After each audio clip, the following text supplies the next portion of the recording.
Hello and welcome to another video from Midas Touch Toys Games Collectibles. And today we have got something that's very old, very rare and very exciting to show you.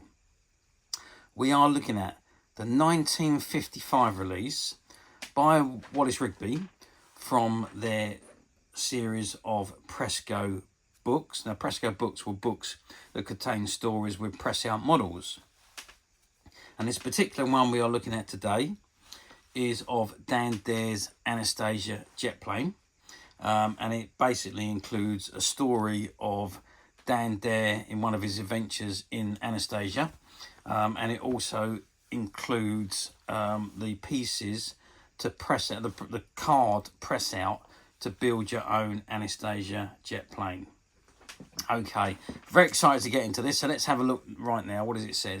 It says, by permission of Eagle, make your own 18.25-inch model of Dan Dare's Anastasia Jet Plane. No cutting, just press out. Here too is a thrilling story of one of Dan Dare's adventures in Anastasia, the spaceship which is also an aeroplane and a motor car. This is a Presco book by Wallis Rigby from the story created by Frank Hampson. Okay, so that's the front of the book. Now before we get into it, let's turn the book round. What do we got on the back? So on the back there is the instructions on how to assemble your Anastasia Jet Plane. I've got a little bit of shadow on here, so I'm going to try and, I don't know if I can, and if I drop the light, would it be too dark? No, that's okay. That's a little bit better with no shadow. Okay. So, it says, how to assemble your Anastasia Jet Plane. The model consists of three main parts and a number of minor ones. Study them in their relationship to one another, first of all, and remove them carefully, especially the long parts such as number 4. Build them in numerical order, starting with part 1 and adding 1A and 1B and so on. The spaceship is designed to be made up without glue, but a spot here and there ensures extra strength. Take special care to bend the front panel of part 1 down so that it does not tend to crack at the top. Lightly dampen the inside of the plane or breathe on it and then bend it slowly. Locking tabs. Where tabs are used to lock parts together, they have been designed so that tabs go freely into slits. Then when all are well in, pull the whole part of the front forward and the tabs will grip all slits very tightly. Attach front of part 1A carefully. Gently bend and force single lock tabs into place where they will securely hold together. Pass part 3, the wing, carefully through the middle of part 1, where it will be held by the small tabs at the top of slits on each side. Next, add the upright rudders at each end of part 3. Dampen the cockpit covers, part 2D, at the back a little to help them to fold or roll down into shape. How to fly the Anastasia. Attach stout thread nylon fishing twine is recommended at wing and on side. First making a cross loop, then add main line towards front wing. The elevators at the back of the wings should be tilted upwards to assist the spaceship to climb. Your Anastasia is now all set for launching. There we go. So some more Presco models for you to make. Designed by Wallis Rigby. Dan Dare Spaceship, Britannia Turbo Prop, Jaguar XK120, the Comet, the Rocket Spaceship, designed by Lawrence Dunn, Royal Yacht Britannia, and designed by FC Banks, the 00 gauge railway station. And if you look on the bottom left hand corner, you can see the original price for this book, which was 5 shillings net. There we are. So that's the back with the instructions and the image on how to build the model. There's no spline or anything, so I'm just going to turn the book back over. And now what we're going to do, we're just going to open it up and we're going to have a look inside. Okay, I've opened the book and as you can see, this is the first page. We've got the inside of the front cover here, but it's just blank. But this is a big book. Now each page measures 14 inches by 10 inches. So that is in centimetres. We're looking at 27 centimetres by 25 centimetres. Is that right? No, that can't be right. 37 centimetres, sorry, by 25 centimetres. So it's a very, very big book. So there's a lot of information, a lot of things contained inside this book, and I'm going to struggle to get it all on camera in one go. So we just bear with me. So the first thing is a story called Pipsqueak and the Anastasia. And it's Colonel Dan Dare's favourite routine job at Interplanetary Headquarters is undoubtedly to personal supervisions of the servicing of the Anastasia. This is a little wonder why he is so fond of this ship, which is all of the various spacecraft on a large interplanetary station, his own property. It had been lovingly designed and built by master craftsmen on Venus and was a fulfillment of a brilliant idea by Sonder and given as a gift to Colonel Dare to commemorate the liberation of the capital city, Makonta. Okay, that's the story. I'm not going to read the whole of the story, but basically you've got a story that features Dan Dare in Anastasia. And if I just pull the book over there, you can see an image of the Anastasia being serviced. And the next page there is the first part of the model. So it's page 1, and all of these parts actually press out. It says remove parts carefully. All these are still attached. And I'm going to be very, very careful when I turn the page here, because I don't want them coming loose. And you can see that they're all still attached into that card. And then we've got the second page of the story. And again, it's the continuation of that same story with black and white artwork images, just like you would have got in the Eagle comic. And again, the next page, same thing again, more of the story with another black and white artwork image. And then we've got the second part of the model to build, and again it's all thick card. It's still all attached, and it says page 2 on there, so it's page 2 of the actual model. And again, I need to be very, very careful when I turn the pages so that it doesn't actually come out. And I don't want to turn it too much because things are beginning to pop, as you can see from the edge there. They're beginning to come out. And there we have the third part of the story. Again, the text with the black and white illustrations. And of course, you've got the next part of the story there as well on the other side of the page. Again, with the black and white illustrations. And then we have the final part of the model. Now that is just beginning to pop out of there. I have just pressed that back down, but I can see that that page, the model was just beginning to come loose. And if I turn the page over, you can just see that it is beginning to pop out. Oops. And I don't want that to come out, so I need to be very, very careful with that. So I'm not going to bend that page too much. And there you can see you've got the final page of the story.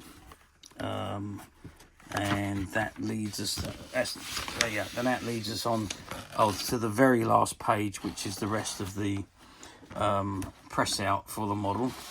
And over here you've got badges of rank and insignia of the Interplanetary Space Fleet, which is all part of what Dan Dare works for. So I'm trying to be very careful with this, and I don't want to break anything, and I certainly don't want to have anything pulled out. But you can see that it's all still contained in the back of the book, and I really need to be very, very careful that I do not damage anything and let everything pop out. So I'm just going to close it off now. I've showed you as much as I dare show you without me causing any damage to that book, without the models from popping out, which I don't want to happen. As you can see, it's obviously nearly 70 years old. So the card will come out quite easily if I press hard enough, and I don't want to do that. I just want to keep it intact in the pages. It's still all held in. Some of it is starting to poke out, as you saw, but it's all still held in the positions. And the last thing I want to do is pull anything out.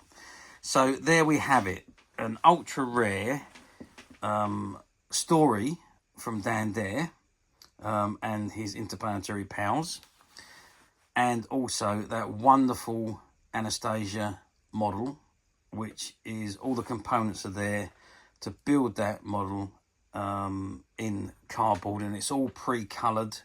There's no painting or anything to do to it. You just slot it together, add a little bit of glue if you want to make it stronger, but otherwise it all slots together and you can build that ship. And even if you didn't want to open the book and take stuff out of the book, you can actually copy the pieces and print them onto a card these days and make your own. If you didn't want to take them out of the book, you could keep them intact. But there we are. Okay, how well did these books do? Well, yeah, I've got to say, back in the day, there was a lot of these books around. And for those of you that watch our videos regularly, you'll know that we've done a video on one of the early books from the same people with all sorts of different models in it. Same as this book, but it had about a dozen or so different models and one real flying aircraft. And it was all the same principle with the card pieces. You press them out and build them. So, yeah, there was a few of these books that were produced back in the 1950s. And it's almost this one's almost 70 years ago. The one we looked at before was earlier than that. But this one is 1955, which is 59 years ago, almost 60 years old, this particular book. So, yeah, what can I say? And it's, believe it or not, this book was an actual shop find. Now, I don't know how long it had been in the shop, and the owners couldn't really tell me much about the fact, because they had a shop for 50, 60 years. They closed during the COVID and they reopened after COVID, but they never really recovered. And they were a toy and comic shop, and I say they've been around for a very, very long time. But they didn't recover after COVID, and we got the opportunity to go in and buy out all of their stock, which we did do. But the most interesting find for me was the stock that we bought out from the warehouse, from their stock room, because there was stock there at items that went back 50 years. And it was stock that they didn't sell, that they didn't think anyone would want anymore. They weren't really computer literate, so they weren't interested in putting anything on the platforms. They just literally, if it didn't sell from the shop, they put it in the back room and there it would stay. And there was boxes and boxes of items that had not been sold over the course of 50 years. So there was some real interesting finds that we found in the shop. So get back to the point, this particular item was never sold. It never left the shop. There is a little bit of wear on the edge here where it's been, it was stuck into a box with a load of other stuff, and it's been caught a little bit there. And I think where it was sitting on a shelf at one point, there's a little bit of shelf wear on the very corners of the edges. Other than that, the book is immaculate. Apart from some of the pages are starting to discolour very slightly. Not the card pages, because that's all thick card and in good quality, but the actual text pages. If I just open that first page again, there you go. You can see there's slightly browning on the edge, and that's because of the type of paper that was used back in those days. It wasn't the best quality paper that I used. I used the cheapest paper, especially if they was printed in black and white. So there we are. Anyway, back to the point. Does this item come up very often for sale nowadays? Well, no, is a complete answer to that. I say no. I have seen them come up on the platforms. Very few and far between, but they do come up. Now, apparently, somebody did tell me that there was a reprint of this done quite recently, within the last 10 years or so. And apparently that's the one that will pop up quite regularly on the platforms. But unlike this one, which is an original 1955 book, so very, very rare. I think in all the years we've been doing toys, I've only seen a couple of these come up on the platforms. But there we are. That's just the way it is. Because of the rarity and the age of them, I'm guessing that they just do not come up very often. However, as you know, we at Midas Touch have managed to find this one particular book, and it's the only one we have. But it is available to purchase to one lucky person. And if you'd like to purchase it, you better hurry up to the Midas Touch website, which you can get to quite simply by clicking the link below. It will take you straight to the website, where you'll be able to find this and many other vintage stand air items and many other vintage toys, games and collectibles. Come to that. There's over 10,000 products currently available on the website for you to view and purchase at your leisure. And don't forget to hit the subscribe button, because we're uploading videos for every new item that goes into the website. There will be something for everybody. And I am absolutely positive that this is something that you won't want to miss, because we literally have thousands and thousands of new products which we're shooting videos for and uploading on a daily basis. So if there's something in particular you're looking for, something old that you've never been able to find, something quirky you might want to buy for a friend, or perhaps just something from your childhood that you'd like to own again to help you recuperate those long lost childhood memories, well, stay tuned, keep watching, because you never know, the next item we upload could be that item you've been looking for. Okay, that is it for me on this particular item. I do hope you've enjoyed looking at this very, very old and very, very rare book with me. Thank you for watching, and we'll see you again next video. So bye for now.